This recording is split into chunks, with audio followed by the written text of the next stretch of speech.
ডাঁটা আলুর তরকারি তো অনেক রকমভাবে হয়, তো এইভাবে একবার বানিয়ে দেখো আমি কিভাবে ডাঁটা আলু টমেটোর তরকারিটা করছি। তো চলো তোমাদের দেখাই।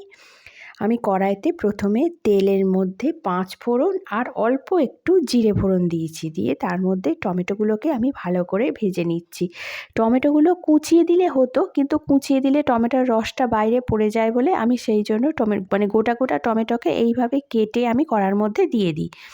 তো যাই হোক, টমেটোগুলো আমার মোটামুটি ভাজা হয়ে গেছে। এইবার এগুলোকে আমি করে নেবো, খুন্তি করেই আর কি টমেটোগুলোকে তেলের মধ্যে কেটে নেব। নিয়ে তারপরেতে এতে একটু নুন দিয়ে দিলেই দেখবে টমেটোগুলো থেকে টমেটোতে নুন দিলেই টমেটোগুলো নরম হয়ে গিয়ে একদম সুন্দরভাবে গলে যায় আর কি। তো যাই হোক, এটা তোমরা সবাই জানো।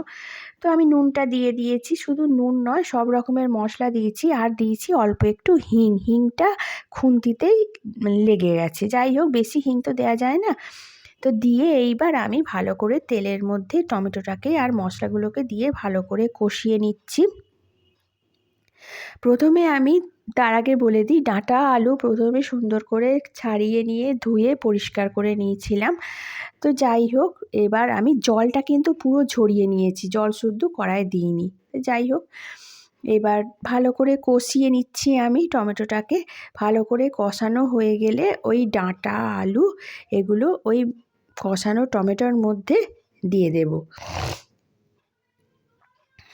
তো দেখো, আমি কষানো টমেটোটার মশলাটার মধ্যে আমি ডাঁটা আলুটা দিয়ে দিয়েছি। দিয়ে এইবার ভালো করে যতক্ষণ সম্ভব মশলাটার মধ্যে কিন্তু এই ডাঁটা আর আলুটাকে ভালো করে কষিয়ে নিতে হবে। যেহেতু আলাদা করে তেলে আমি ভাজিনি, সেই জন্য একটু সময় নিয়েই ডাঁটা আলুটাকে সুন্দর করে কষিয়ে নিয়েছি।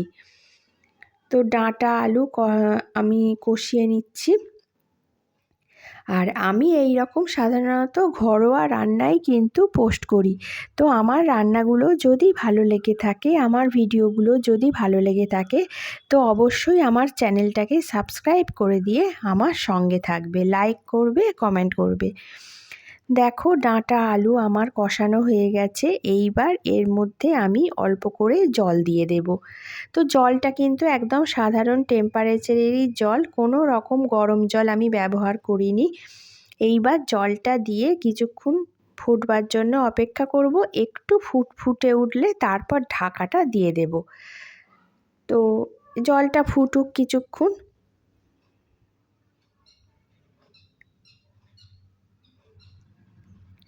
তো এই সময় ডাঁটা খাওয়া খুবই উপকার শরীরের পক্ষে, বিশেষ করে পক্সের জন্য সজনা ফুল ডাঁটা খুবই উপকার। কিন্তু এখন তো সজনা ফুল আর পাওয়া যায় না, কেন ফুল থেকে সব ডাঁটা হয়ে গেছে। তো যে কারণে আর ডাঁটাটা আমরা ভীষণ খেতে ভালোবাসি। তো দেখো, মিনিট 5 ঢাকা দেয়া ছিল। এইবার ডাঁটা আলু সব সুন্দরভাবে সেদ্ধ হয়ে গেছে।